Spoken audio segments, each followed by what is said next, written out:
নাজমুন নাহার। বয়স কত এখন? বয়স 35। 35 বছর বয়স। ঠিক আছে, শুরু করেন একেবারে ছোটবেলা থেকে, যেখান থেকে মনে আছে আপনার বলার মতো। আমার বাবা মারা যায় আমার 4 বছর বয়সে। আচ্ছা। আমরা 5 বোন, ভাই একজন। আচ্ছা, বাবা কি করতেন আপনার? আমার বাবা আসলে ওই যে জাহাজে চাকরি করতো। জাহাজে চাকরি করতো? জি জি জি। ওকে। কিন্তু মানে এত আমার দেশের বাইরে থাকতো এরকম? না না, দেশের বাইরে না, বাংলাদেশের সাগরের ভিতরে। হ্যাঁ, মানে জাহাজে থাকতো। ওকে। জাহাজে চাকরি করতো। ওই সময় আমার আব্বু যখন বাড়িতে আসে না, তখন ওর একটা জ্বর হয় 7 দিনের। ওকে। তো চিটাং নে, এটা আমার আম্মা বলছে, আমরা তো অনেক ছোট ছিলাম। তো চিটাংয়ে যখন নে, তখন 7 দিন পরে আমার আব্বু মারা যায় হাসপাতালে। এটা কি রোগ কিন্তু কেউ ধরতে পারে নাই। ওকে। তখন আমার দাদা দাদি চাচার ফ্যামিলি থেকে আলাদা আমার বাবা, মানে আমার চাচারাই সবাই ভিন্ন ভিন্ন হয়ে গেছে। তখন আমার নানার বাড়ির পাশে আমার আব্বু বাড়ি করছিল। তো ওখানে আমরা 5 বোন বড় হয়েছি। আমার ভাইয়াও ছোট ছিল, 5 বোনের বড়। মানে ওই সময় আমার ভাইয়ার বয়সটা ছিল মাত্র 13 বছর। আচ্ছা। তখন এই তো মা কি করতো, আর খালারা পয়সাওয়ালা ছিল, জামাইরা বিদেশ ছিল খালার গো। তো ওর গো মানে কাজকর্ম করতো, যাইতো আমার খালারা, আমরাও খালার গো বাড়িতে থাকতাম। এভাবে থাকতে থাকতে পড়ালেখা করে তো দরখাস্ত হিসাবে মানে কখনো টাকা দিতে পারতো না। মানে আমার আম্মা তো কোনো হেল্প নাই, মানে কোথাও থেকে যে 5 টাকা আইবো এরকম না। আচ্ছা। তো পরে বোন বড়টা বিয়ে দিল, মেজোটা বিয়ে দিল। আমার আম্মার কত হলো, মানে ছোট বয়সেও আমি বিয়ে দিই, যদি ওর বাবার মতন আমিও মারা যাই, এরকম তার মানে উদ্দেশ্য। যখন আমি ক্লাস 8-এ উঠি, তখনই মানে আমার জন্য বিয়ের জন্য আসতেছে। তো আমার বিয়ে দিয়ে দিছে। বিয়ে দিছে যে ওই সময় মানে আমার হাজব্যান্ডের কোনো চাকরি ছিল না। ও মাদ্রাসায় লেখাপড়া করছে, তখন কোনো চাকরি ছিল না। আমার 2001 সালে বিয়ে হয়। তো বিয়ের পরে আমি ক্লাস 9-এ 3 মাস ক্লাস করি। ক্লাস করার পরে মানে নানান ধরনের স্যারেরা, শিক্ষকেরা, হুজুরেরা মানে নানান কথা বলে। তো আমি একদিন চুরি করে স্কুল থেকে চলে আসি। চলে আসার মাদ্রাসা থেকে চলে আসি। চলে আসার পরে আমি আর যাই না। পরে ওর লগে আবার আমার হাজবেন্ডের লগে আমার লগে দেখা হয় না কখনো। ওই যে মসজিদে খাজুর দিয়ে পড়ায় না, এরকম এজাব দিয়েছিল আমারে। আচ্ছা। এজাব দিয়েছিল।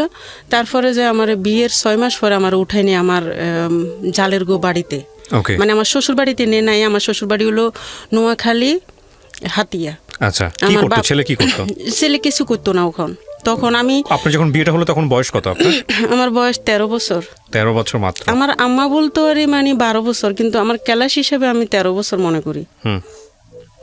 পরে তো যখন আমার 2001 সালে বিয়ে হয়, তখন আমার 1 বছর পরে একটা মেয়ে হয়। ওই সময়টায় তো আমার মানে হাজবেন্ডের কোনো চাকরি নেই। ও কিন্তু চাকরি খুঁজতেছে, চাকরি নাই। পরে 7 মাস পরে যায় একটা কুমিল্লা মসজিদে, মানে ও ইমামতি চাকরি পায় 1000 টাকা স্যালারিতে। 6 মাস করছে ওখান থেকে। পরে নোয়াখালীতে বঙ্গোপসাগরে মানে ওপারে একটা ভাসমান চর উঠে। সবাই বলতেছে একটা নেতা, বাসার মাঝি নেতা, মানে সবাই জানে এটা এক নামে ওখানে নোয়াখালীর ভিতরে। ও জায়গাগুলা সরকারিভাবে বিক্রি করতেছে। কিন্তু এত মানে ঘন জঙ্গল, কেরফা গাছ, গুয়া গাছ, মানে এগুলো আসলে অনেক ধরনের গাছ আছিল, গজিকাড়া, মানে এগুলা সর এলাকার মানুষে বলতো। তো ঘন জঙ্গল, ওখানে কি এমনকি জঙ্গলের ভিতরে জঙ্গল ভাগ ভাগ করে এটা বিক্রি করছে 7000 টাকা দিয়ে। আচ্ছা। ওই নেতায় তো আমার হাজবেন্ডও ওখানে জায়গা কিনছে। তা আমার বলতো সবসময় যে জায়গা কিনছি, জায়গা কিনলে ওখানে বাড়িঘর করে ওখানে তোমার নিয়ে যাবো। ওই সময়টাতে আমি কোথায়, আমার বাপের বাড়িতে কুমিল্লাও ছিলাম, 6 মাস ছিলাম। তো পরে আমার বাপের বাড়ি থেকে আমার নিয়ে যায় একটা ওই সরে। আচ্ছা। ওই সরে যখন চর উঠছে, নতুন চর যাচ্ছে, চরে যে নিয়ে যায়, ওখান থেকে ভাইয়া এমন মানে জঙ্গল কেটে কেটে পরিষ্কার করে জমিন করতেছে। ও আচ্ছা আচ্ছা, নতুন চর। হ্যাঁ, মানে জঙ্গলগুলা কাটতেছে, আর যত জঙ্গল কাটতেছে ওটা ফুটতেছে। ওই যে জায়গা হইব না তো কোথায় রাখবো এগুলা, ওটা কেটে কেটে আবার মানে ফোড়া দিতেছে। তখন বাজারের একটা ম্যাপ নিছে ওই নেতাটা, বাজারে যখন ম্যাপ নিছে তো ম্যাপের পাশে কিছু জায়গা কিনছে, আবার ওইটা মনে হয় 1500 টাকা দিয়ে কিনছে। তো ওখানে আমার হাজব্যান্ডে ঘর করে, ঘর বলতে কিরকম সনের ঘর, বেড়াও ছিল সনের, দরজাটা পাড়ের বস্তার ছিল, মানে কোনো দরজা ছিল না।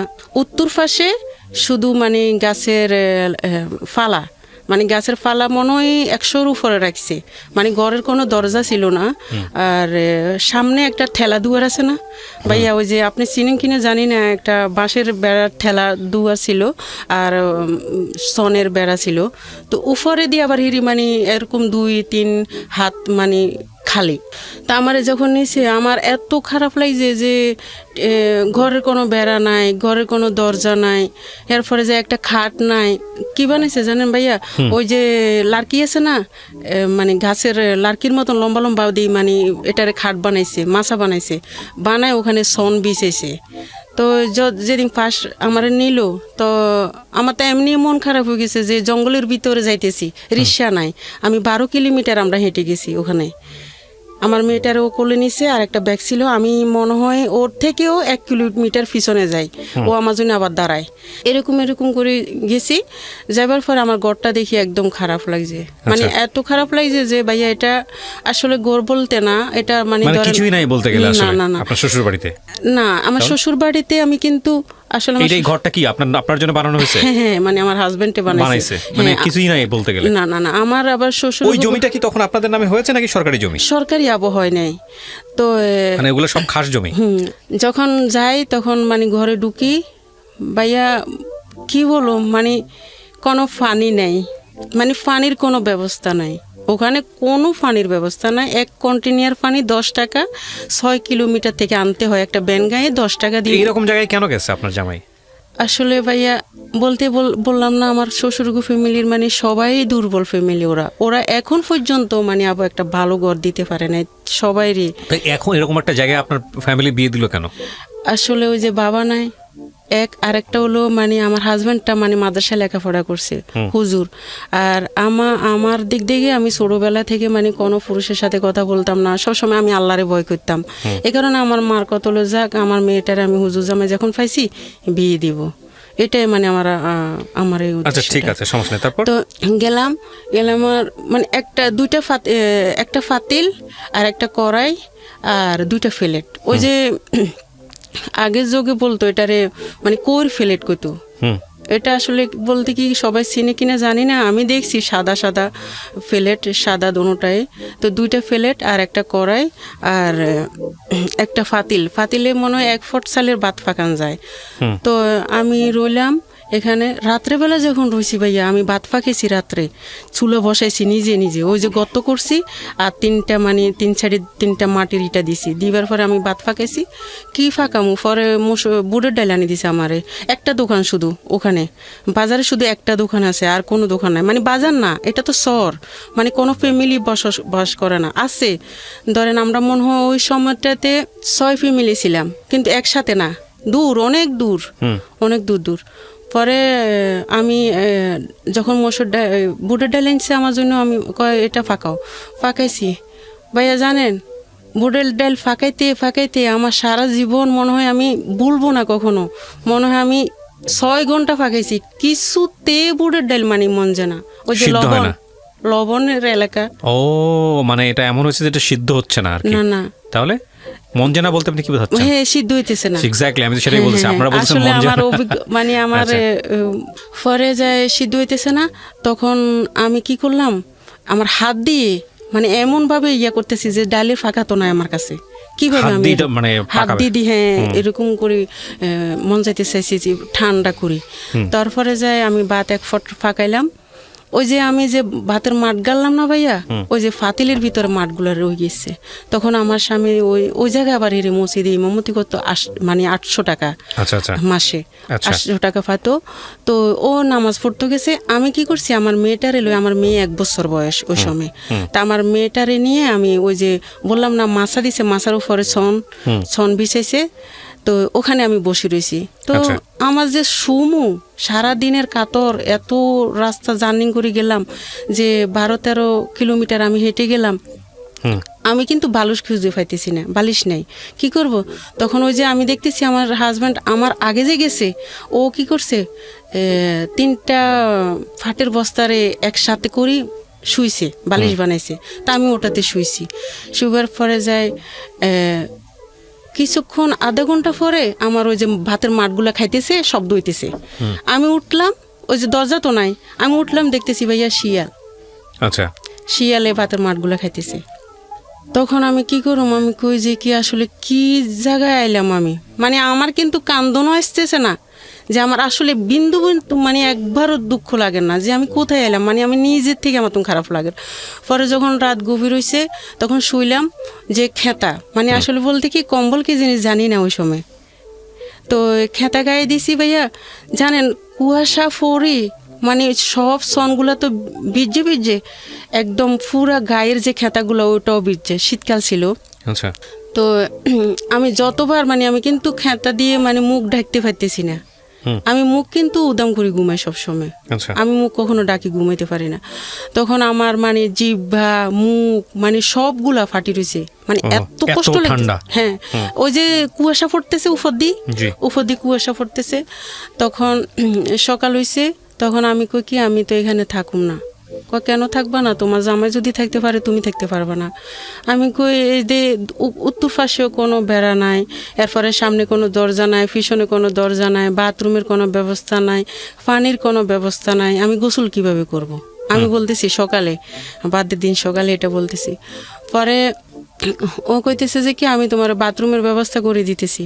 তো পরে ও বাথরুমের ব্যবস্থা করলো কি গর্ত করে মানে 2টা গাছ দিয়ে, আর আশেপাশে মানে চারোপাশে বেড়া দিয়েছে। একবারে বলা চলে যে জঙ্গল লাইফ। আপনাদের আশেপাশে বাড়িঘর ছিল না, কিন্তু অনেক দূরে, আমি কিন্তু দেখতাম অনেক দূরে দূরে, কিন্তু যোগাযোগ নাই কারোর সাথে। ওখানে আপনারা চাষবাস করতেন? না, চাষবাস হয় নাই আবো, মানে কেবল গেছেন? হ্যাঁ হ্যাঁ, নতুন চর জাগছে এরকম চরে কেবল গেছেন। ওই চরে কি ছিল? ওই চরে বলতে শুধু বলতে কি কেরফা গাছ, গোয়া গাছ, গজি কাঁটা, বড় কোনো গাছ এখনো হয় নাই? না না, হইছে, এত বড় বড় মোটা মোটা মানে হইছে, ওটা কেটে মানে কাটতেছে আর জমিন দখল করতেছে। ও কাটতেছে আর জমি দখল করতেছে। এটা কোথা থেকে যাচ্ছে, নদীর ভিতর থেকে না সমুদ্র থেকে? এটা আসলে কিন্তু ওই যে দক্ষিণ হাতিয়া একটা সাগর আছে, ওই সাগর থেকে বর্ষমান সরু। আচ্ছা আচ্ছা আচ্ছা, হ্যাঁ। তারপর পরে যাই, তখন কি করলো, সকালবেলা যখন আমি এগুলা বললাম, তো পরে কয় পানির ব্যবস্থা হবে, গোসলের ব্যবস্থা, সব কিছু হবে, তুমি সমস্যা না থাকো এখানে। আমি কই কি এখানে যদি আমি থাকি তাইলে বেড়াও নাই, দরজাও নাই, রাত্রে শিয়াল আইছে, ভাতের মাঠ খাইছে, আমি কিভাবে থাকি বলো? তো কি করবা, আমরা তো আর টাকা পয়সা না যে তোমার কোথাও রাখুম। তখন আসলে কিন্তু আমার তো বয়স কম না, ততটুকু আমি প্রতিবাদ করতে পারতাম না ওর সাথে, তো কিছু বলতাম না। তো পরে ভাইয়া ওই যে গাছের ফালাগুলা যে রাখছে না, ওখানে একটা বড় সাপ আছে। ওহো, এত বড় সাপ, মানে বাসায় প্রকাশ করা যাব না, এমন বিশ্রী গন্ধ আসে। তখন আমি বারবার ওরে বলি যে মানে আমার হাজবেন্ডের বলি যে আসলে গরু তো নাই এখানে, গরুর মানে গোবরের গন্ধকা। আমি বারবার বলি গরু তো নাই এখানে, মানে গরুর গোবরের গন্ধকা, আমার তো খারাপ লাগে। বেড়া কি ছিল আপনাদের? বেড়াও কি সনের? সনের ছিল, হ্যাঁ। তো চালও ছনের, বেড়াও ছনের। সনের যে আপনার জামাই মিলে থাকতেন? হ্যাঁ। রাতের বেলা সন্ধ্যা নামলে কি হইতো? বললাম না, খোয়াশা বা হারিকেন জ্বালাই থাকতো। ভয় এখন লাগে, ওই সময় লাগে, এখন আমি ঘুমাই না কখনো। বাজার কত দূর ছিল এখান থেকে? বাজার ছিল না তো, একটা দোকান ছিল শুধু। ওইটাই তো বলতেছি আমি তো চিন্তা করতেছি, আপনি যখন বলতেছেন তখন আমার চোখের সামনে জিনিসগুলো ভেসে উঠতেছে। মনে হচ্ছে মানে একটা মানে দ্বীপান্তর, দ্বীপবাসী মানুষ যেরকম হয়, চারপাশে কিছু নাই, ওরকম। হ্যাঁ হ্যাঁ, এরকমই ছিলাম। আচ্ছা, সাপের ভিতরেই ছিলাম। পরে যাই, ও কি করছে, সকালবেলা যখন এগুলা বলছি, 2 দিন পরে এটা বলছি আমি, পরে ও কি সবকিছু দেখবা কিন্তু ভয় পাইবা না আমারে কর। তো ও তো আমারে কিন্তু পাগলা মহিষ, আবার পাগলা মহিষ, পাগলা গরু, এরপরে যে বাঘ আছে যে আমার বলে নাই, এ বাগানে যে বাঘ আছে 2টা, একটা মারিয়া লেছে প্রশাসন লোকে গুলি করি, আর একটা বাঘ ছিল ওখানে। তো ও আসরের টাইমে ভাগে মানে এমনভাবে একটা শিক্ষা দিয়ে বলার বাহিরে, তখন আমি বলতাম যে কি এরকম শব্দ তো কখনো শুনি না, এরকম কি আওয়াজ? কয় ভয় পাইও না, এখানে একটা বাঘ আছে। তো কে বলে এটা? আমার হাজবেন্ডে। বাঘ? হ্যাঁ, Okay. সত্যি বাঘ ছিল ওখানে ভাইয়া, বলেন? বিশ্বাস করবেন? কেউ বিশ্বাস করবে না, দুইটা ছিল। উনি এটা দেখছে? যদি আমার এলাকার মানুষে শুনে ওরাই বিশ্বাস করবে, কেউ বিশ্বাস করবে না। আচ্ছা, মানে অন্য এলাকার মানুষে বিশ্বাস এটা করবে না। কোথায়? এলাকার নাম কি? নোয়াখালী সন্নঙ্গলিয়া। কি নাম? নোয়াখালী সন্নঙ্গলিয়া। নোয়াখালী সন্নম্বলিয়া। দক্ষিণে। এটা কি এই দ্বীপ কি এখনো সন্নঙ্গলিয়া। এরকমই আছে নাকি চেঞ্জ হয়ে না, গেছে? এটা ভেঙে গেছে এখন। ও এখন কি সমুদ্র ভেঙে গেছে? হ্যাঁ, এটা ভেঙে এরকম গেছে। দ্বীপ জাগে আবার ভেঙেও যায়। ইন্টারেস্টিং তো, এগুলো আমাদের আসলে জানা নাই ভাইয়া, তেমন। তো দুইটা বাঘ ছিল। তো আমি যখন ডাক শুনছি, ও বলে না আমারে, বারবার আমি জিজ্ঞেস করতেছি, বলো এটা কি কুকুর? কয় না, এটা তো বাঘ। তো ও মাই গড। রাত্রেবেলা ও যখন এশারে নামাজ পড়তে গেছে ভাইয়া, আমি দেখি যে কি আমার সনের ভেড়াগুলার দিকে টান দিয়ে সোঁত সোঁত আওয়াজ দিয়ে দিয়ে মহিষগুলা খাইতেছে, মহিষ? চম চম করতেছে। মহিষ? পায়ের, হ্যাঁ, পায়ের আওয়াজগুলা ভাই বিশ্বাস করতে না, আমি কি বুঝাইতে পারুম কিনা। আমি তো গ্রাম অঞ্চলের মেয়ে, এত শুদ্ধ ভাষা দিয়েও কথা বলতে না পারি না, না, আপনি বলেন যেভাবে। জানি না ভাইয়া। বিশ্বাস করেন, মহিষগুলা যখন আমার ঘরের পাশে আইছে, ঘর না, এটা তো ঘরের মতন, আমি বাসা প্রকাশ করা যাব না। যখন আইছে, ওই যে কেরফা গাছ আর নুনা গাছ আছে না, ওগুলার ছোঁড়াগুলা যে ফোটছিল, শুকনো হয়ে গেছে না, ওই শুকনাটা ওর মানে মহিষগুলার পায়ে তলে যখন ফোটতেছে, চম চম আওয়াজ দিতেছে। তখন আমি কি জানি কোত্থেকে কি আসলো? হ্যাঁ, আমার এত ভয় লাগে, আমার মেয়েটারে নিয়ে আমি বুকে রেখেছি। ও তখন মেয়ে হয়েছে আপনার? বয়স কত মেয়ের? 1 বছর আহা। ওই সময়। আমি যে আসলে কিন্তু কান্দুম বা জোরে স্বীকার করুম, ওইটাও শব্দ পাইতেছি আতঙ্ক ঢুকে গেছে। না, কেন না জানি। আমি যদি হা করি না ভাইয়া, বিশ্বাস করেন, 1 সেকেন্ডে মনে হয় 200-র উপরে মশা আমার মুখে ঢুকবো, এত মশা। ও এত মশা, বাসায় প্রকাশ করা যাবে না, এত মশা। যখন মাগরিবের সময় তো ভাইয়া, মশার গানগুলা মানে রেকর্ড করা যেত, গুনগুন গান শব্দ শোনা যাইতেছে, এরকম গানের শব্দ, মানে মানে কিরকম। পরে যাই এশারে নামাজ পড়ে বাজারে গেছে, দোকান থেকে আমার জন্য আলু আনছে, চাল 1 কেজি আনছে। তো আমি কি করলাম, আমি বললাম যে কি আসলে ফাঁসি দিয়ে কি এটা এরা। কয় তুমি দেখার দরকার নাই, তুমি ভয় পাইবা। আমি কি কয়, তুমি ওদেরকে জোড়াইও না, জোড়াইলে তোমার সমস্যা করবো, তুমি না বুঝি বসে থাকো। তো আমি বললাম যে কি এটা কি বলো? কয় মহিষ, এটা বন্য মহিষ। বন্য মহিষ, বাঘ, সাপ সবই আছে ওখানে। পরে যায় একদিন কি করলো আমার হাজব্যান্ডে, ও যে সন্না ভাইয়া জোয়ার উঠে ওখানে, অনেক প্রচুর জোয়ার উঠে। তখন ও রাত্রেবেলা আমাদের যে মেন যেটা জায়গা কিনছে, এক কানি, মানে ওটারে আসলে আপনারা কি বলেন জানি না, আমাদের এলাকায় কানি বলে। কানি, ঠিক আছে, হ্যাঁ, ওকে। কানি বলে। তো ওই জায়গায় বাগান সাফ করতেছে, আর ওই যে নদী চরের মানে একটা নালা বিলা থাকে না, চরের পানি টানি যায় যে, ওগুলোতে একটা জাল বসাইছে ও। তো রাতের 3টা বাজে ও জাল ধরাইতে আইছে, মানে মাছ নিতে আইছে। ও যখন আমার ঘর থেকে মনে হয় 1 কিলোর থেকেও কম হবে আসতেছে, বাজারে একটা পুকুর ছিল, পুকুরে কিন্তু মানে ফানি আছে, বর্ষাকালে ফানি থাকে। তো পরে যাই ওই সাপটা, ওই যে সাপ আমার গোপরে গন্ধ লাগে বলতেছি, ওই সাপটা যে বাচ্চা দিছে, বড় জাতি সাপ এটা। তো পরে ও ফানি দিয়ে এমনভাবে সাপটা আসতেছে, আমার হাজব্যান্ডকে দেখতেছে। তা আমারে ওখান থেকে ডাকতেছে যে আমি যে নিচে না নামি, মানে আমাদের ঘরের দিকে আসতেছে এমনভাবে, ওই যে রাত্রে আহার করছে, ওই মানে যে গাছের ফালাগুলো রাখছে, ওই ফালার ভিতরে থাকবো ওইখানে। পরে ও আমারে কইতেছে যে আমারে, তুমি নিচে নামো না, নিচে নামলে সমস্যা আছে। তা আমি কি? পরে ও আমার বলতেছে আসলে চলাফেরা করতে একটু সাবধানে করিও, আমি মাছার নেজ দিয়ে দেখছি আমার ঘরে বড় সাপ ঢুকছে। তখন আমি কি করলাম, সকাল হয়েছে আর আমার মেয়েটারে নিয়ে ওই যে একটা খালা ছিল আমারে দেখতে, ফাঁস আইসি, আর ওর বাড়ি 2 কিলোমিটার দূরে।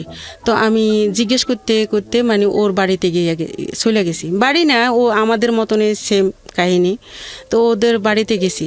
তো পরে যায় আমার হাজব্যান্ডে বাসায় এসে দেখে আমার আমি নাই। তখন আমার সবাই জায়গায় খোঁজ করছে। তো মসজিদে আবার কি করলো, মাইকে বলল যে এরকম মানে আমার দেবর আসছে ওদিন। তা আমার দেবরে বলতেছে তোর বাবিরে খুঁজি পাইতেছি না, আজকে সকালে রাত্রে সাপের কথা বলছি আর এখন চলে গেছে ও।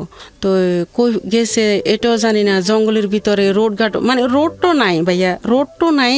আমি কখনো মানে এটা ভাষায় প্রকাশ করা যাব না, কোন দিকে যে হাঁটতেছে, মানে চিকন একটা দূর বাগানের ভিতরে আমরা ঢুকতেছি, মেন মানে ওই মার্কেট থেকে, মানে 12 কিলোমিটার হেঁটে যাওয়া লাগে এরকম সিস্টেম। বর্ষাকালে অনেক পানি, কোমর পর্যন্ত পানি। তো ওর খেয়াল কি কোমর পর্যন্ত পানি, ও তো পানিরে ভয় পায়। তো ও কীভাবে যাইলো? যাইবো না, কখনো যাইতে পারবো না এই জায়গা দিয়ে, এলোমেলো যাব। তো মাইকে মানে বললো যে মসজিদের মাইকে যে ইমাম সাহেবের ওয়াইফকে পাওয়া যাচ্ছে না, আপনারা যদি কেউ পান। তো তখন আপনি কোথায়? তখন আপনি কোথায়? আমি কিন্তু ওই যে আরেক বাড়িতে চলে গেছি, ওরে আমি চিনি না তেমন। আচ্ছা, ওখানে মাইকিং করতেছে ইমাম সাহেবের ওয়াইফ কোথায়? মসজিদে, ওই যে মসজিদের মাইকে বলতেছে। ওই মসজিদে ছিল, হ্যাঁ। তারপর ও নিজে নিজে মাইকিং করতেছে, ইমাম সাহেবের ওয়াইফকে পাওয়া যাচ্ছে। তো পরে যাই ওই যে খালার কাছে গেছি না, ও খালা বলতেছে আসলে তুমি যে আইছো আমার তো বলো নাই এরকম এরকম কাহিনী, এই কাহিনীর কারণে তুমি আসতেছো এখানে। তো তুমি তো বলছো তোমার হাজবেন্ডের বলি আইছো। ও আবার মানে বোনের ছেলে বলতো এটা, মানে আমার হাজবেন্ডের। ওরে বললো না আমার বোনুতেরে তুমি কিভাবে আসলা, এটা তো খারাপ দেখা যায়, তুমি না বলি কেন আসলা? আমি খালা আমি একটা সাপ দেখছি ওখানে, আমি থাকুন না। হ্যাঁ ভাইয়া, আসলে কিন্তু সাপ না, মানে ঘরে যে মাটি ফেলাইছে না, ওই মাটিগুলো মানে পাথরের মতন, মানে উঁচা নিচা। এটা ঘরের মতো না, লবণ, শুধু লবণ। মাটিগুলোর মধ্যে মনে হয় ধরেন 1 ইঞ্চি লবণ, 2 ইঞ্চি লবণ থাকে। পরে আমার বাসায় আনি দিল, আনা দিবার পরে যায় রইলাম। ভাইয়া সকালে যদি ভাত ফাঁকায় না, রাত্রে আর ভাত ফাঁকান যায় না চুলার ভিতরে। ওই যে ছাইগুলা লবণ হয়ে যায়, পানি ভিজে যায়। তখন আমার দেবর আইছে, আমার শ্বশুর আইছে পরের দিনে। তা আমার শ্বশুর আইছে, দেবর আইছে। ওদেরকে ভাত ফাঁকাইতে হলে আমাদের প্লেটের দরকার, ফাতিলের দরকার। তো আমাদের অতটুকু সমর্থন হয় যে আমরা ফাতিল বা প্লেট কিনার মতন। তো পরে যায় আমি 1 ফট করে 3 বারই ভাত ফাঁকাইছি। 3 ফট ভাত ফাঁকাইছি আমি, শুধু একবার করে 3 বারই আমি চুলায় বসাইছি। মানে ছোট ডেক ছিল, 1 ফটের ডেক ছিল ছোট। তো পরে একটা কড়াইতে আমি তরকারি ফাঁকাইছি। ও মানে ওদেরকে যখন ভাত দিছি ভাইয়া, আমার এত খিদা লাগছে যে কিভাবে যে খায়। আমি ঢাকনার ভিতরে ভাত খাইছি, ওই যে ভাতের ঢাকনা আছে না, ঢাকনার ভিতরে আমি ভাত খাইছি। মানে এত খিদা, ওরা গল্প করতে আছে, 2টা প্লেটে ভাত খেতেছে, আর আমার হাজবেন্ড আর আমি বসে রয়েছি। তো আমার হাজবেন্ড তো বা কি জানি না অতুন কিরকম খিদা লাগছে, আমার এত খিদা লাগছে। তখন আমি ওই যে বারিন্দায় বসে বসে চুলার সামনে কি করছি, ভাতের ঢাকনার ভিতরে ভাত নিয়ে আমি ভাত খাইছি। পরে যাই সাপ, এবার পরে যাই কইলো কি সাপ এটারে বাইর করতে হবে, সবাই মিলি মানে এটা পরামর্শ করতেছে। তখন দেখে যে কি সাপটা যখন একটা গাছের ফালা যখন তুলছে ভাইয়া, 21টা বাচ্চা আছে ওই সাপের। ওকে 21টা বাচ্চা। তখন পরে যাই আমি যখন এইরকম করতে করতে ভাইয়া, আমার বড় বাসুর আইছে এখানে, আরেক মানে আমার বড় বাসুরে আবার জায়গা কিনছে এক কানে। তো জায়গা যখন কিনছে আমার বড় বাসুরে, তখন এই বাইরে মানে আমার হাজবেন্ডের সব দায়িত্ব দিছে যে বাগান সাফ করার দায়িত্ব তোমার, আর তুমি মানে লোক দিয়ে এটা বাগান সাফ করবা, জায়গা দখল করবা। তখন ও কি করলো, মানে আমার বড় বাসুরের একটা স্বপ্ন, সব পরিকল্পনা করবো এখানে বাড়িতে। তো ও কি করছে, কুমিল্লা থেকে একটা পুরান জমিন, যারা জমিন আবদ্ধ করতেছে, এরা মানে জমিনে ছইবার জন্য, শ্বাস করবো না এটার জন্য একটা গাড়ি কিনছে। গাড়ি কিনে গাড়ি ফাটাইছে ওই ছড়ে। তা আমার হাজব্যান্ড এটা দেখাশোনা করে। এটা কিন্তু আজকেও নষ্ট, কালকেও নষ্ট। তা আমার বাসুরের কাছে যখন বলে ভাইয়া এটা তো নষ্ট, কারো জমিন ছুঁইতে পারতেছে না, এখন কিভাবে করা যায়? কয় তুমি সবাই জমিন ছোঁয়াবা, কই সবাই থেকে টাকা নিয়ে গাড়ি ঠিক করো। তো একদিন কি করছে, ও বেয়ারিং না কি জানি গাড়ির মানে ফাঁস না কি বলছে, ও উপরে গেছে। এটা ওখানে ব্যবহার করতে পারি, মানে উপরে, মানে বাজার সদাই করতে যাইলে কইতো কি উপরে যাইতেছি। তো উপরে যখন যাইতো আমার ওই সময় কিন্তু ভাইয়া পুরা 2 দিনে চাইল নাই ঘরে, মানে কোনো চাইলই নাই ঘরে। তো আমার মনে হয় আমি 6 বেলায় খাই নাই। তো পরে আমার হাজব্যান্ডও ওরকম চিঁয়া খাইছে। আমি কিন্তু চিঁয়া খাইতাম না তখন মানে কোনো চিঁয়াই খাইতাম না। ও কি করতো, চিঁয়া খাইতো কিছু না পাইলে। তো পরে যায় 4টা বাজে ও আমার কইতেছে গাড়ি তো নষ্ট হয়ে গেছে, আমি গাড়ির বেয়ারিং ঠিক করতে যাইতেছি উপরে, আমি আসি তোমার চাল কিনে দিব। তো ও গেছে, যাইবার পরে যায় ও আমার কইতেছে কি আমি আসার পরে তোমার চাল কিনা দিমু। ও কিন্তু আসে নাই ভাইয়া, ও রাত্রে রয়ে গেছে। কেন আসে না? ওই যে 13 কিলোমিটার হাঁটতে হবে এবং কি পানি না, দিনের বেলা পানি দিয়ে গেছে, রাতের বেলা কিভাবে হেঁটে আসবো? তো ও রয়ে গেছে। আমি যে এই ঘরে রয়েছি ভাইয়া, 1 কিলোমিটার থেকেও কাছে, এখানে নেতারা মদ খাইতেছে, মানে ডোল ফিরতেছে, নাচতেছে, গান গাইতেছে পুকুর পাড়ে, ওই যে বাজারের পাশে। আমি কিন্তু শব্দগুলো শুনতেছি, মানে আমি সারা রাত্র বসে রয়েছি যে হাজবেন্ডের অপেক্ষায় যে হারিকেন জানায়, মানে সাইলেন্ট বউ আমি ভাত ফাঁক করে খামো। এরকম করতে করতে সকাল হয়েছে। সকালবেলা যখন ছেলে মেয়ে যাইতেছে তখন আমি কইতেছি তঙ্গ তো হুজুর নাই, আজকে পড়াইব না মুক্তবে, তোমরা আমারে 6 টাকার মুড়ি আনিয়া দাও দোকান থেকে। তো 6 টাকার মুড়ি আনি দিছে আমার একটা মেয়ে, আমি খাইতে লাগছি পানি দিয়ে ভিজাই। তখন ও কি করছে, আসছে দরজা আছে, আমি মুড়িগুলা খাই নাই আর, মানে এত যে কাঁদছি বলার বাইরে, ওই মুড়িগুলা মনে হয় আমার চোখের পানি আরো ভিজে গেছে, আমি মানে খাই নাই। পরে যায় কি করলাম, তো পুকুর তো ছিল না, পানি তো ছিল না, মানে সব উড়া পানি দিয়ে আমি গোসল করতে হয়, 1 কন্টেনার পানি, মানে কোনো সময় আমার চুলও ভিজে নাই, এত অল্প পানি দিয়ে গোসল করছি, এটা ভাষায় প্রকাশ করা যাব না। পরে একদিন এত জোয়ার আইছে ভাইয়া বলার বাহিরে, মানে এত জোয়ার পুরাটা বিড়া ডুবে গেছে। আমি একটা ফুল শাক পাকাইছি, ফুল শাক করছি গাছ করছি, ওখানে কয়টা ছোঁয়া দিছিলাম আমি, ওইটার প্রতিটা ছোঁয়ায় সাপ আছে, ওই যে পানি আসছে সব ডুবে গেছে, ওই সাপ গিয়ে ওখানে উঠেছে, সব উঠেছে। মনে হয় আমার মনে হয় 57টা হবে। ওরে বাবা, আমি গুনছি 30টা পর্যন্ত গুনছি, এরপরে ওই যে এলোমেলো হয়ে যায় পারি না। পরে আরেকটা আমার ফাঁয়ের রদ্দি যাইতেছে সাপ। যাক, এগুলা করতে করতে কষ্ট মষ্ট করতে করতে ও আমারে কি করলো যে আসলে আবার হিরি ওই যে ঘরে ছিলাম ওই ঘরটা আবার আগুন লেগে পুড়ে গেছিল। তো পরে আমার ছেলে ফেটে আসে ওই সময়, আমার ছেলে হয় 2003-এ আর একটা।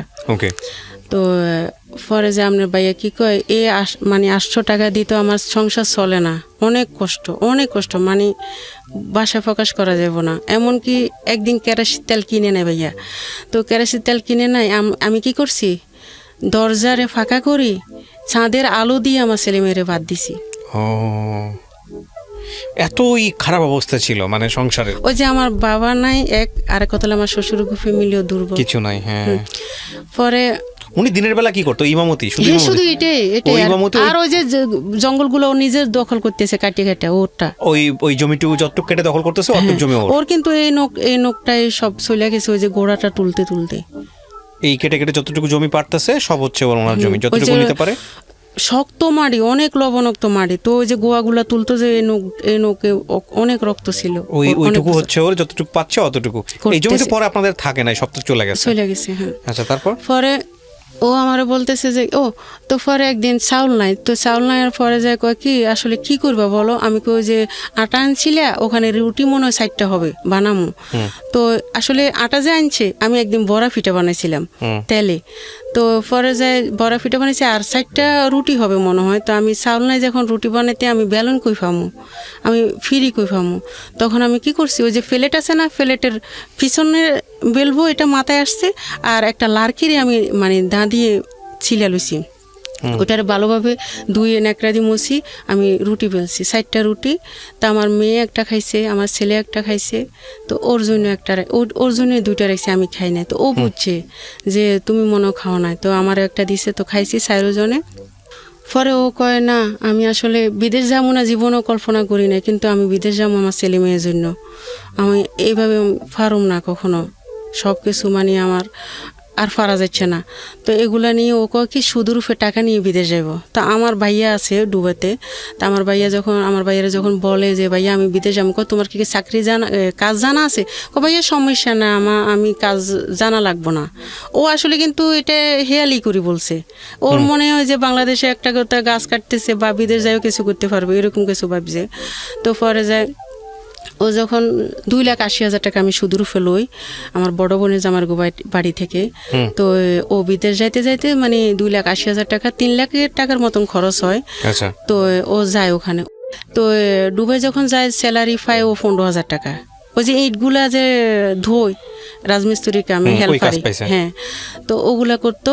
তো 15,000 টাকা পাইতো। তো ওই 15,000 টাকা তো ও নিজের খানা খরচ আর আমার জন্য দিতে পারতো না। ও কি করতো, ওই সুদের টাকাটাই চালাইতে, শুধু সুদের টাকা দিতেছি মাসে মাসে যেগুলো আসতেছে ওগুলা। তো পরে যায় ও 1.5 বছরের পরে যায় ওর একটা ও মানে আর একটা কথা বলে গেছি, ও আমার বিয়ের আগে একটা টিমার ছিল মুখের উপর। তো ওই টিমারটা আমার শ্বশুরে বেলের ডি কাটে। আচ্ছা, তো উপরেরটা কাটছে আর নিচে ভিতরে যে সিকটগুলো আছে ওইটা তো রয়ে গেছে, ওইটা তো আর তোলা হয় নাই। তো পরে বিদেশ যখন গেছে ফোমের বালিশে শোয়ার সাথে সাথে মানে ওর টিমারটা অনেক বড় হয়ে গেছে। হুম, আমার বলে নাই ও বড় হয়েছে যেন। 3 বছর পরে ও বলতেছে যে কি আমি দেশে আসব। তো সমস্যা নেই দেশে আসতে, কিন্তু ওর কোনো টাকা পয়সা আনে নাই। 50,000 টাকা আনছে আরেকজনের থেকে ধার নিয়ে। তো টিমার বাংলাদেশে অপারেশন করব। তো বাংলাদেশে যখন আইসে টিমারটা অপারেশন করার পরে হাসপাতালে নোয়াখালীতে ওরা বলতেছে আপনার টিমারের ক্যান্সার আছে, মানে অপারেশন করার পরে ক্যান্সার আছে। পরে যায় ক্যান্সার আছে বলছে, ও কি করছে সিলেটিলে মানে শুকে গেছে, ভালো হয়ে গেছে। ও 3 মাস থাকি আবার বিদেশ চলে গেছে। না, 3 মাসের ভিতরে আবার কি করছে, বাড়িতে ওই যে বাতাসে মানে ঝড়ের লগে আমাদের ঘরটা পড়ে গেছে। আপনার এই রুমটার মতন একটা রুম করছে, আরো ছোট একটা ঘর করি আমরা, মানে খাট চুলা মানে খাওয়া দাওয়া এখানে সব মিলাই। তো এত কষ্ট করে একটা মানুষ থাকা যায়? বৃষ্টি হলে বৃষ্টির পানিটা ওই যে বেড়াগুলা দিয়ে পড়ে। তো ও কি করছে, কয় আমি ঋণ পরিশোধ করতে পারো, আরো ঋণ নিয়ে ও আরো ঋণ নিতেছে, ঘর করব। তো ঘর করে দিছে, আমার টিনের ঘর করে দিছে। 1,50,000 টাকা দেওয়ার কথা, মানে 1,50,000 টাকা দিব আমি 6 মাস পরে সুদ। তো পরে যা ও সুদ নিছে, সুদ নিয়ে ঘর করছে। ওই যে বাজারে আবার 6টা রুম লইছে, 6টা না 5টা, ওরা 6টা বানাইছে। নিচে নিবার পরে এগুলা নিতেছে কিভাবে, যে 6,000 টাকা 5,000 টাকা করি, এটা তো ধরেন সরকারি জায়গা। পরে ও কয় আমি ঘরটাও করি যাই, দোকান ঘর যদি পারি তাহলে ভাড়া দিয়ে দিমু, তুমি চলতে পারবা, আমি ঋণগুলো পরিশোধ করবো ওখান থেকে। তো ও কি করলো, 3 মাস পরে চলে গেল বিদেশে। যাবার পরে ওখানে 1 মাস পরে ওর এখানে মানে ব্যথা করতেছে। ও যখন ওখানে হাসপাতালে যোগাযোগ করে, আপনার কেমোথেরাপির দরকার, এটা ক্যান্সার হয়ে গেছে আপনার। তখন আমার শ্বশুর শাশুড়ির লগে পরামর্শ করে, আমার লগে পরামর্শ করে। তা আমি বলি বিদেশে কেমোথেরাপি দিলে তো ভালো হইবা, সমস্যা কি? তো আমার শ্বশুরের আবার মানে না। আমার শ্বশুর, আমার বড় বাসুর, আমার মেজো বাসুর, আমার ছোট দেবর, মানে এরাই কিচ্ছুতেই মানে না। ক্যান্সার হোমিও খেলে ভালো হয়ে যায়। আচ্ছা, ওরা আবার মানে গ্রাম অঞ্চলের হোমিও, মানে ডিসপেন্সারি নেয়। ওরা কখনো দোকান দিয়ে বসে নাই, বাড়িতে ওষুধ বিক্রি করে হোমিও। পরে যায় ওরা হোমিও ওষুধ খাওয়াবে। তো বলতেছে চলে আসো। তো মা বাপের কথা ধরে ও আসছে দেশে। তা আমিও আর করার কিছু না, মা তো মা, বাবা তো বাবা, ওদের কথা শুনলে অথচ ভালো হইবে, আমারও ধারণা এটা। পরে ও কি করলো, আসার পরে আমার শ্বশুর শাশুড়ি সবাই আমার ঘরে আসছে, সবাই ওরা ওখান থেকে আসছে, সবাই আছে আমার কাছে। তা আমার শ্বশুরে হোমিও ওষুধ খাওয়াইতেছে। তো এত বড় হয়েছে ভাইয়া, অনেক বড় হয়েছে, মানে এত বড় যে হয়েছে 1 সপ্তাহের ভিতরে হোমিও ওষুধ খাওয়ার পরে আমার শ্বশুরে খাওয়াইতেছে টিমারটা ভাটতে, মানে বাড়ার পরে যেন ফেটে যায়। ও মনে হচ্ছে ফেটে যাইলে ভালো হইব, ওই যে ক্যান্সার না, এটা তো ভালো হইব না, বিফরে যাইব, ওইটা আমার শ্বশুরে বুঝে নাই। পরে যখন আবার আমার শাশুড়ি কি করলো, আমার বাইরের বড় বাসুরের ছেলেরা তাই দুবনালি আনাইছে, গ্রাম অঞ্চলের মহিলা। তো ও আবার কি করলো, টিমারে দুবনালি লাগাইছে। দুবনালিটা 12 দিন পরে যায়, লাগানোর 12 দিন পরে এটা ফেটে গেছে। একটা গরু কাটলে যেরকম রক্ত, ওরকম রক্ত যাইতেছে, এত রক্ত গেছে বলার বাইরে। পরে যায় যখন রক্ত যাইতেছে, আমার শাশুড়িরা কোনো চিকিৎসা করে না, শুধু ওষুধ মানে ওষুধ খাওয়াইতেছে, হোমিও ওষুধ। তো পরে যায় আমার 7 মাস পরে যায় ও মারা যায়। আমার শ্বশুর শাশুড়ি মানে আমার অনেক কষ্ট দিছে, অনেক কষ্ট বলতে কি, ওর গো খেয়াল যে ছেলে মারা যাইলে আমাদের হাতে যদি মারা যায় সম্পত্তির মালিক আমরা হব, এই যে এক কানি আর ওই যে 5টা দোকান, এটাই ওরা পাইব। আমারে মানে রাখতে চায় না, মানে বারবার আমারে মানে নির্যাতন করে, শুধু বলতেছে কি, তোর তো এখানে কিছু নাই, তোর বয়স কম, তুই তো বিয়ে বসে যাবি আমার ছেলে মারা যাইলে, তোর কি এখানে অবলম্বন, মানে সবাই আমার বায়ুসুরে আমার কয় চিন্তা করিস না, আমি আছি না, আমার হাজব্যান্ডের উদ্যোনে এটা আমার বলতেছে, তুই চিন্তা করিস না, কিন্তু আমি বারবার করে ভাইয়া ডাকানি ক্যান্সার হাসপাতালে ভর্তি করে ওরে। ও আবার বলতেছে ভাইয়া আমার দোকানটা বিক্রি করে দেন, কোনো সমস্যা না, আমি বিক্রি করলে আমি ঢাকা যাই চিকিৎসা করুম, মানে আমি হাসপাতালে পড়ি থাকুম, আমার খানা বন্ধ হয়ে গেছে, আমি খাই না, আমার চিকিৎসা হইব, আমি ঋণগুলো পরিশোধ করুম আর আমার দোকানটা বিক্রি করে দেন। সবাই আসে দোকান কিনতে ভাইয়া, আমার বড় বাসুর, আমার শ্বশুরেরা সবাই মিলি বলতেছে এটা মিথ্যা কথা, ওর ব্যাংক ব্যালেন্স পুরা টাকা, এটা মিথ্যা কথা নাটক, ওর ওয়াইফের কারণে এই দোকানটা বিক্রি করতেছে, ও সুস্থ আছে। তো কাস্টমাররা তো বাড়িতে যাই দেখতেছে না, তো ও কাস্টমাররা চলে যাইতেছে। পরে যায় আমার হাজব্যান্ডে, আমার মেজো বাসুরের একদিন বলতেছে ভাইয়া আমি পারিয়েন না, দেয় আমার কিচ্ছু খাইতে মনে করেন, আমি হাসপাতাল পড়ে থাকুম, স্যালাইনের দ্বারায় আমার দোকানটা বিক্রি করে দেন। কয় তুই কিভাবে মারা যাবি এটা টেনশন না করি, তুই দোকান লই মরস্কা, আমার মেজো বাসুরে বলতেছে। ওকে। পরে যায় ও এরা এগুলা নিয়ে আমার শাশুড়ির খেয়াল যে আমরা যতক্ষণ থাকুম অতক্ষণ তো বউটা এইখানে থাকবো, আমরা যখন চলে যাবো বউ তো চলে যাবো ভয়ে।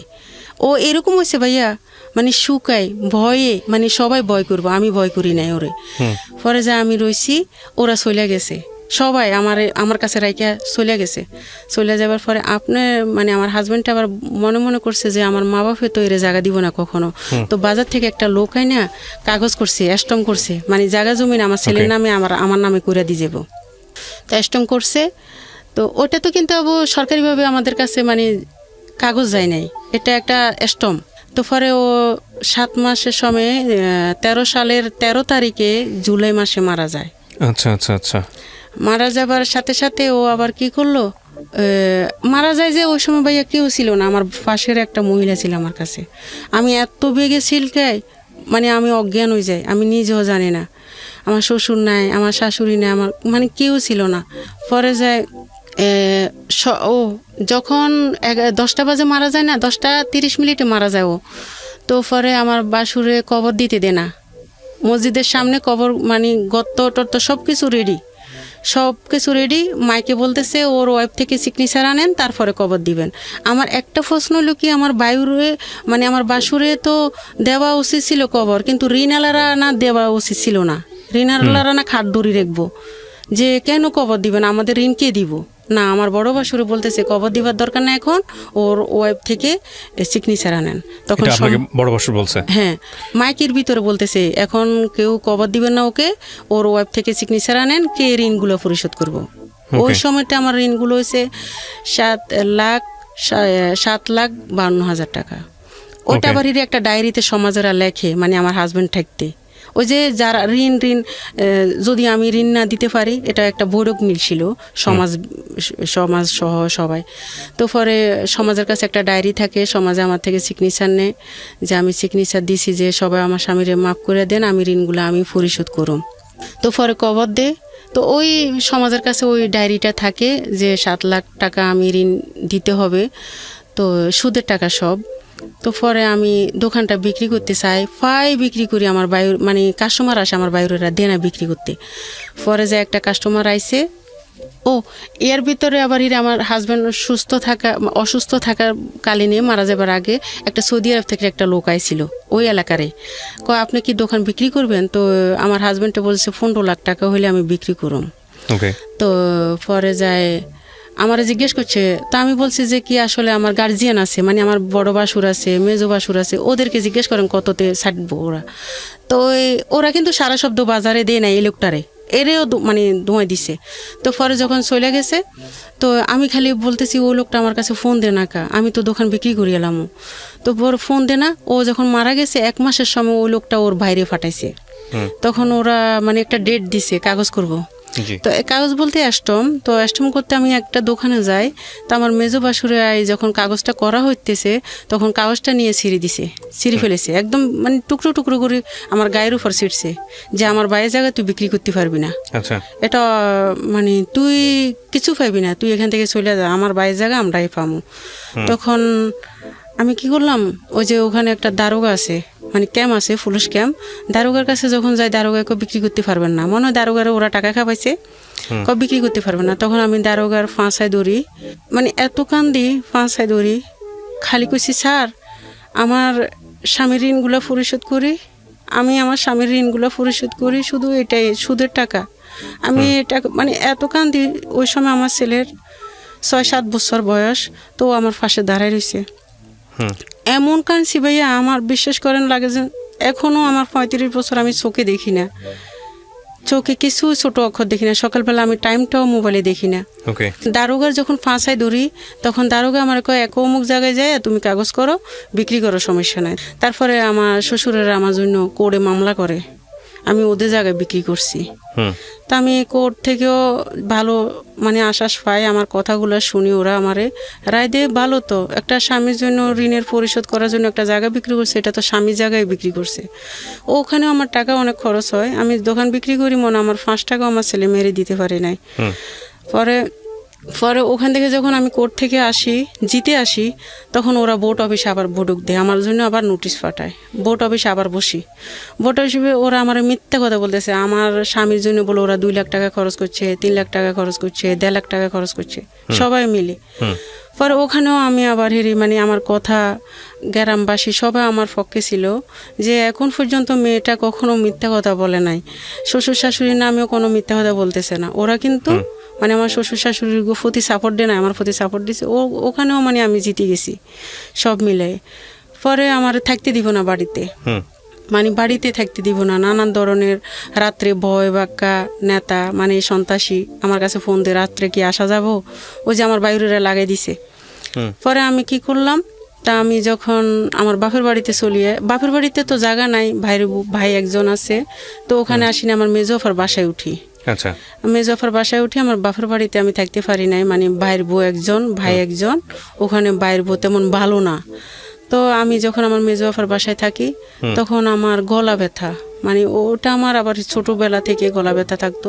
তখন আমি ডাক্তারের কাছে গেছি, যখন ডাক্তারের আপনার টনসিল অনেক বড় হয়ে গেছে, আপনার অপারেশন করা লাগবো। পরে আমার ভাইয়ারে বললাম, ভাইয়া আমার তো এমনি এমনি গলা ব্যথা, আমি খাইতে পারি না, সবসময় ব্যথা থাকে, গরমেও ব্যথা ঠান্ডায়ও ব্যথা, যেভাবে হোক আমি ডাক্তারের অপারেশন করাইতে চাই। তো ভাইয়া কইছে ঠিক আছে যাইস আমার লগে। তো আমি বলছি কোন সময় যাবেন ভাইয়া, কয় শুক্রবারে যাবো। তো ও কি করলো, শুক্রবারে যাই নাই, কয় শনিবারে যাবো। পরে আমি বাদ টাত ফাঁকাইছি, শুক্রবারের মতন আমি বোরগা টোরগা গায়ে দিয়ে 2টা বাজে ফোন দিছি, ভাইয়া আপনি যাবেন না ডাক্তার কাছে? আমি তো ডাক্তার কাছে চলে আইছি। ভাইয়া এত কাঁদছি আমি বিশ্বাস করতেন না, একে একে আমার কান্দো নাই সবসময়, আমি কখনো মানুষের সামনে কাঁদতে পারি না, আমার একে একে অনেক কান্দি। পরে যায় এমনকি আমি বিশ্বাস করেন ভাইয়া, আমি আমার মেয়ের একদিন কি করছি, অন্য দিয়ে মারিয়ে লেতে লেগেছিলাম। কেন? আমি পাইছি না, আমার এই মেয়েটারে কার কাছে রাখি যাবো, আমার এত কষ্ট। তখন আপনার একটা ছেলে একটা মেয়ে এখনো।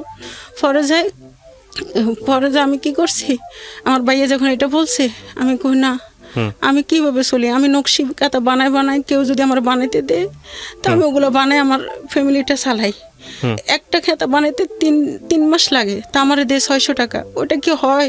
আমি কারোর থেকে হেল্প পাই না, কেউ আমার দেন, আমার এতিম 2টা সন্তান। তখন কি ধার দেনাটা আছে না শেষ হয়ে গেছে? আছে 2 লাখ টাকা। ওকে, তারপর পরে কেউ যে আমার ছেলেটার ঈদ আনন্দে, মানে কোনো দিন এখন পর্যন্ত আমার একটা ছেলে একটা মেয়ে কখনো ঈদের নতুন জামা গায়ে দিয়ে নেয় ভাইয়া।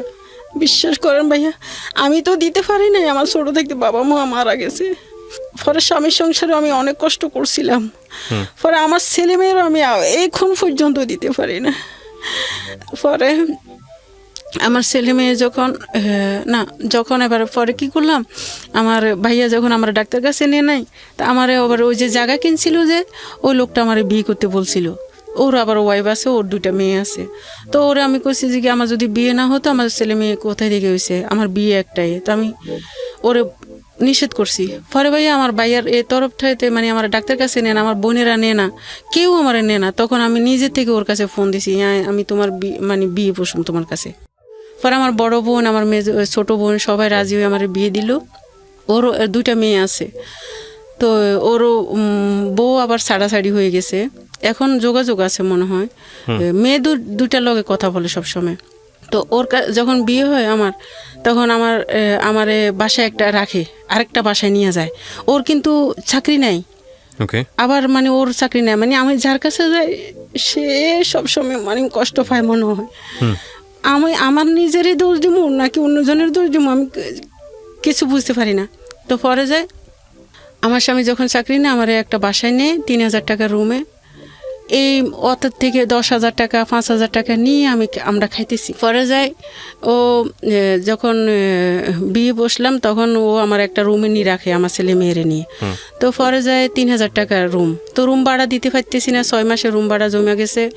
তো ওখানে ও মানে সাইলেন্টলে ডাইলেনতে পারে না, মানে এই অবস্থা। মানে একদিন কি বাদ নাই, পাশের বাসার একটা মহিলা আমারে বাদ দিছে, 4 জনের সবাইরে মানে বাদ দিছে যে খান, এত অল্প অল্প বাদ দিছে, মানে ভাইয়া অনেক খিদা লাগতেছে, লাগে অনেকটা খাইতে পারো। পরে যায় 3 দিনে চাউল ছিল না, একদিন 6 দিন চাল ছিল না ভাইয়া ঘরে। পরে এক জোড়া কানের দুধ ছিল আমার মেয়ের, ওটারে বান্দা দিয়ে আমি চাইল আনছি ঘরে, খাইলাম যেমন তেমন সব কিছু মিলাই। ওর আবার ঢাকা চাকরি হয় কিছুদিন পরে, চাকরি হবার পরে যায় ও ঢাকা আসে, তো আমারও ঢাকা আনে আমার ছেলে মেয়েরে নিয়ে। এ ভাইয়া নির্যাতন পরে, মানে আমারে তরকারি মরিচ হইলে আমারে মারে। একদিন তরকারি মরিচ হয়েছে যখন, তখন ও আমারে কইল কি তরকারি লবণ মরিচ হয়েছে কে বেশি, তো আমি কি হয়েছে সমস্যা কি, কয় আচ্ছা মরিচ খাইতে মনে চাইছে, তো আমার গায়ে আধা কেজি মরিচ ডাইলা দিছে। ও ডাইলা দিছে। পরে আমি সারা রাত ভাইয়া কাঁদছি, ও আমার একবারও দেখে নাই। আমার ছেলে মেয়ে শুধু আমার পাশে ছিল। আমার মেয়েটা তো কিছু বলতে পারে না, আবার আমার ছেলে যা পারে।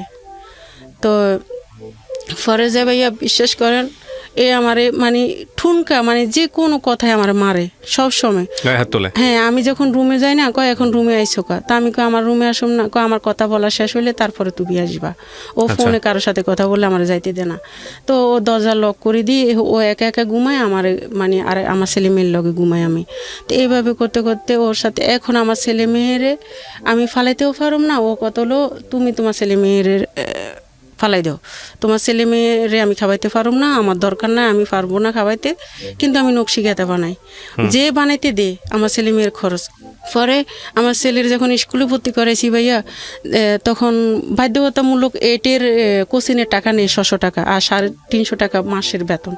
তো আমি হেড স্যারের লগে মনে হয় 1 ঘন্টা কাঁদছি, স্যার এটা মাফ করেন, কোচিংয়ের টাকা আমি দিতে পারুম না। আমার ছেলেরে যদি কোচিং করাইতে পারতাম তাহলে তো আমি ছেলেরে কোচিং করাইতাম, আমি না করেছি শুধু টাকা না দিবার জন্য, আমি তো টাকা দিতে পারুম না।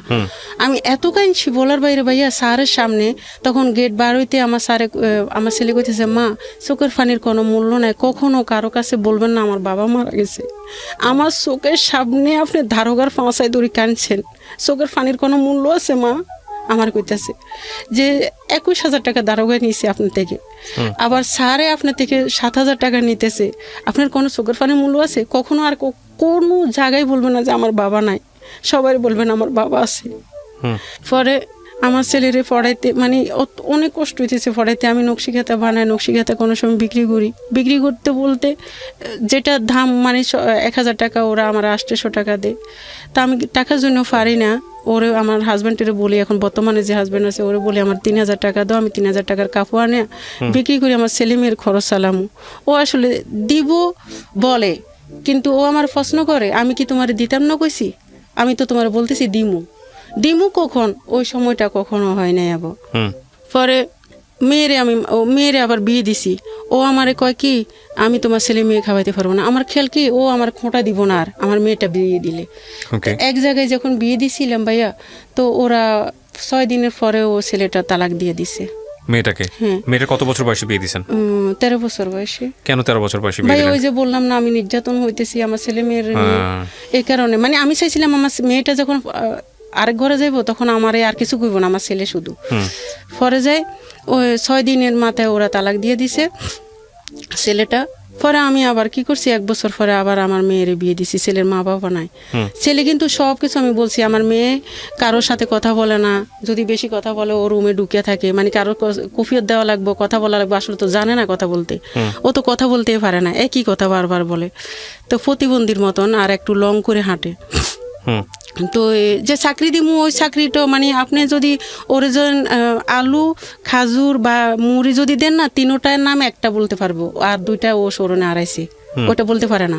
এগুলা আম্মু, এগুলা এগুলা এগুলার নাম বল কি। এখন পর্যন্ত ওর 20 বছর বয়স, ও খেজুর বলতে পারে না, সরণে আড়ায়, কিন্তু বলছে। মানে একটু প্রতিবন্ধী বলতে যেটা বোঝায়, একটু হ্যাঁ, মেন্টালি। এই মেয়েটা নিয়ে আমি অনেক কষ্টতে আছি শুধু। তারপর পরে যাই আমি যখন বিয়ে দিছি, আবার বিয়ে দিছি, ও এখন বলতেছে আমি প্রতিবন্ধী মেয়ে এলে ঘর করুম না, ছেলে হয়েছে একটা, আচ্ছা আমি প্রতিবন্ধী মেয়ে এলে ঘর করুম না। পরে যাই ভাইয়া বিশ্বাস করেন, একদিন অন্য দিয়ে ফেঁসায় মারিয়ে লাইতেছি আপনার যে- মেয়েকে?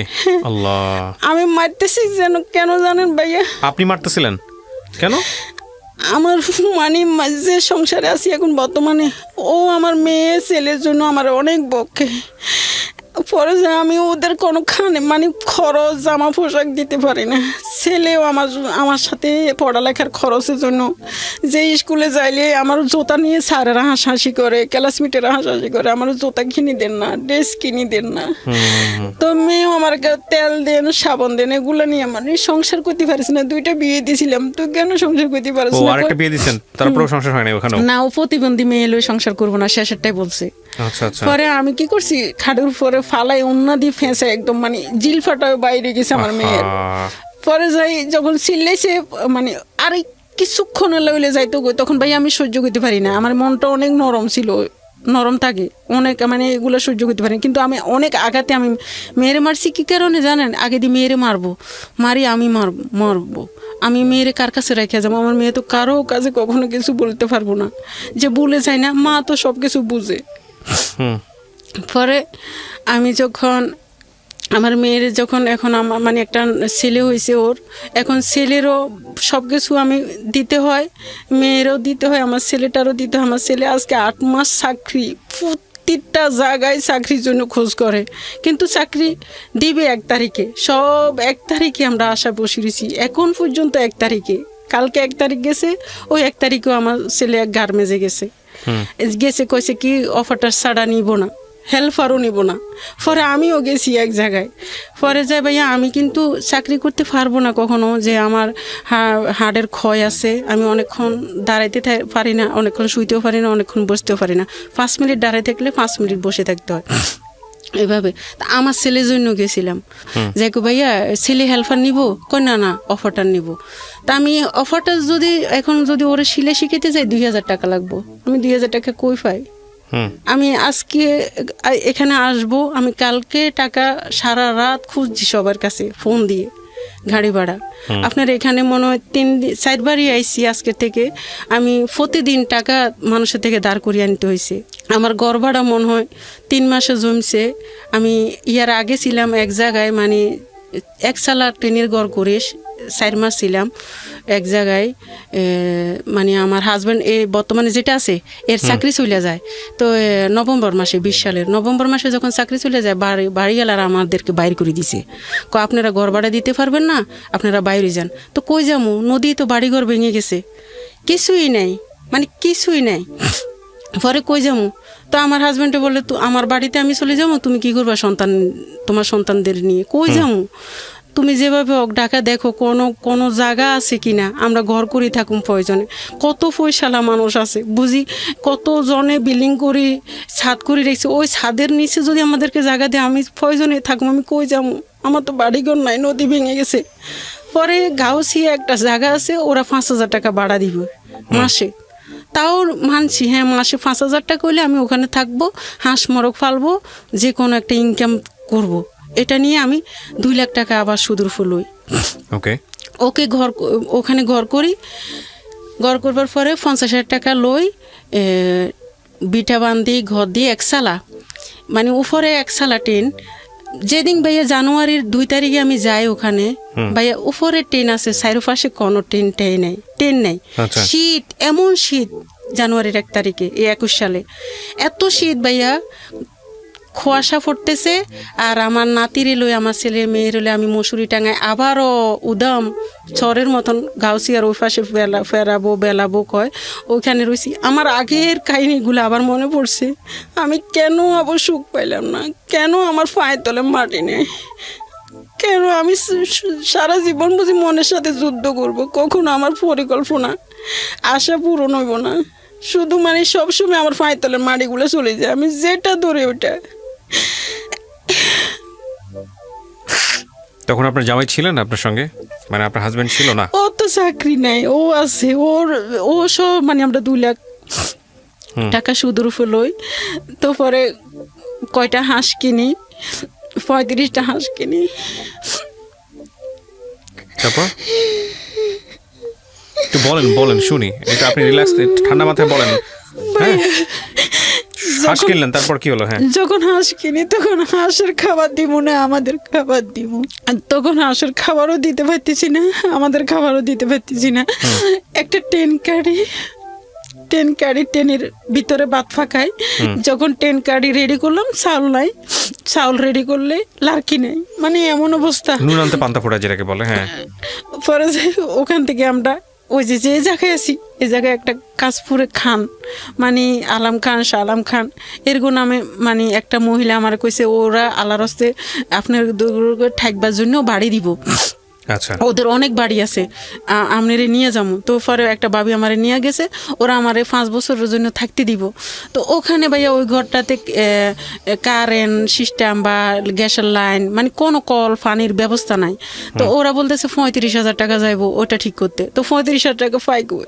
ওখানে তো সুদের টাকাই বাড়তেছে। ডিসেম্বরের 20 তারিখে আমি সুদের টাকা নিছি, 21 সালে, 20 সালের।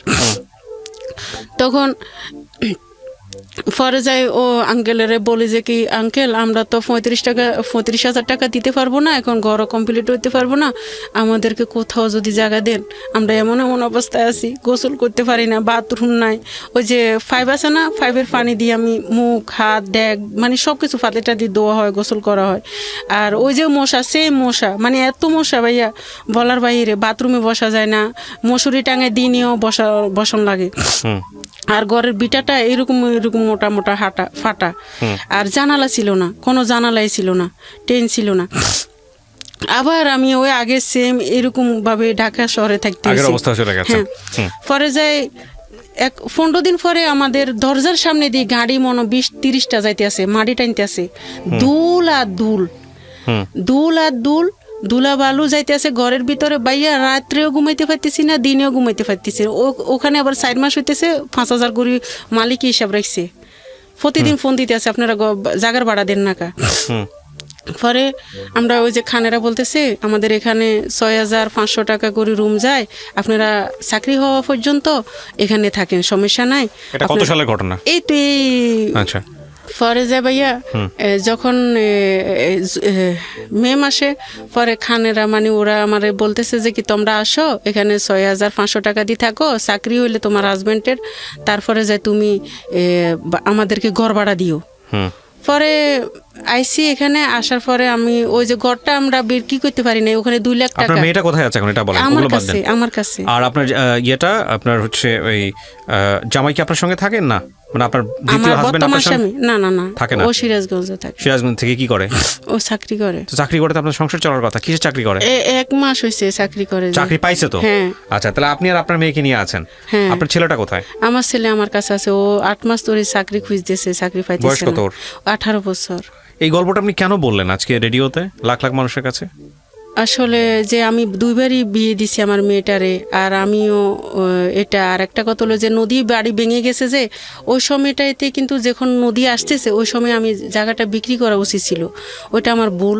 আরেকটা হলো আমি ফার্স্ট মেয়ের বিয়ে দিছি, ওরাও প্রতিবন্ধী বলে ছেলেটা তালাক দিয়ে দিছে, পরের বিয়েটা আমি না দেওয়া উচিত। ছেলেকে আগে বলেন নাই যে আমার আগেরটা কিন্তু জানে নাই, পরেরটারে আমি সব বলছি। আমার মেয়ে পড়ালেখা করাইছি, ও আমারও বানান্তি জানে না, মানে আপনার মুখে মুখে বলবো, পরে আপনি রিফ্রে বলবেন, ও বলে যাইব সব কিছু। আচ্ছা, এটাই তো। পরে এখন আমরা এই বাসায় আছি। এখন ধরেন না কি বলুম যে আমার হাজবেন্ডের চাকরি করে, এখন ঋণের টাকাগুলো পরিশোধ করেন। ও তো আগের ফ্যামিলি আছে, ওর মেয়ে আছে 2জন। নাজমুন নাহার আজকে যে গল্পটা এখানে বলল, এই গল্পটা বাংলাদেশের অনেক নাজমুন নাহারের চিত্র। তারা স্বামী সংসারকে কেন্দ্র করে নিজের জীবনে যে যুদ্ধ করে চলে, সেই যুদ্ধে শুধুমাত্র অর্থকেন্দ্রিক স্বাধীনতার মুখ দেখার জন্য তাদের পুরো জীবনটা চলে যায়। আপনারা বলতে পারেন যে আজকের এই গল্প থেকে আমরা কী শিখলাম? আজকের এই গল্প থেকে আসলে সেই অর্থে শেখার মতো কিছুই নাই। কিন্তু যদি বলেন যে একটা সরল জীবনের যুদ্ধ গল্প, তাহলে বিষয়টা আসলে এরকমই। আপনারা ছোট ওনার যে প্রথম যে জীবনটা, মানে হাজবেন্ডকে বিয়ে করে চর ওঠা, সদ্য জেগে উঠেছে চর, সেই চরের মধ্যে নাজমুন নাহারের সংগ্রাম, তারপরে সেখানে একটা প্রতিবন্ধী মেয়ে, তাকে নিয়ে জীবনে বাঁচার স্বপ্ন, দ্বিতীয় স্বামীর ঘরে গিয়েও সেই প্রতিবন্ধী মেয়েটাকে বিয়ে দেওয়ার চেষ্টা, এবং তারপর দুবার বিয়ে দেওয়ার পরেও সংসারটা টিকলো না, এবং তারপর মেয়েটাকে সে নিজের হাতে মারতে গেছে এই কারণে যে না, ওর যেহেতু ফিউচার নাই, ও মারা যাক আমিও মারা যাই, কারণ ওকে কার কাছে রেখে যাব। একটা মানুষের জীবনে কত ভয়ঙ্করতম কষ্ট আসলে, কত ভয়ঙ্করতম সংগ্রাম আসলে, কত মানে দেয়ালে পিঠ ঠেকে গেলে একটা মানুষ, একটা মা এই সিদ্ধান্ত নিতে পারে, সেটা আপনারা কিছুটা হলেও জানলেন। আমরা জানি না যে এই গল্পের পর নাজমুন নাহারের জীবনে কতটুকু পরিবর্তন আসবে, বা নাজমুন নাহারকে আমরা আদৌ কোনো সাহায্য করতে পারবো কিনা এই গল্পের মধ্য দিয়ে। তবে এটা ঠিক যে নাজমুন নাহারকে উপলব্ধি করাটা আমাদের জায়গা থেকে খুব জরুরি। কেন বলছি জরুরি? যে আমাদের চারপাশে এরকম অসংখ্য মানুষ আছে। একটা কথা আছে যে আমরা যে জীবনটা যাপন করি, মানে আমার ডেইলি লাইফে আমি যাদেরকে দেখি, আমার সারাউন্ডিং, আমার বেড়ে ওঠা, তার বাইরেও যে অন্য একটা জীবন আছে, হাজার রকমের জীবন আছে, লক্ষ রকমের জীবন আছে, লক্ষ ধরনের জীবন আছে, সেটা বিশ্বাস করাটা জরুরি। এই যে চরের নাজমুন নাহার, তাকে আজকের এই শহুরে জীবনে অনেকেই বিশ্বাস করতে চাইবেন না, কিন্তু এরকম নাজমুন নাহার বাংলাদেশের আনাচে কানাচেতে অসংখ্য আছে। এই নাজমুন নাহারের জীবন গল্প শুনে দুটো উপলব্ধি হয়, একটা হচ্ছে নিজের জীবনে সুখে আছি আমরা অনেক, আরেকটা হচ্ছে এই নাজমুন নাহারদের জীবন ভাগ্য কিভাবে পরিবর্তন করা যায়, সেখানে আমাদের কাজ করতে হবে। প্রিয় দর্শক এবং শ্রোতা যারা এতক্ষণ শুনছিলেন, তাদেরকে শুধু একটা কথাই বলার আছে যে জীবন গল্প আসলে কোনো গ্রামার মেনটেন করে না, প্রত্যেকটা গল্পই আলাদা। সে গল্প থেকে কি শিখবেন, কি নিবেন, সেটা একান্তই আপনার নিজের।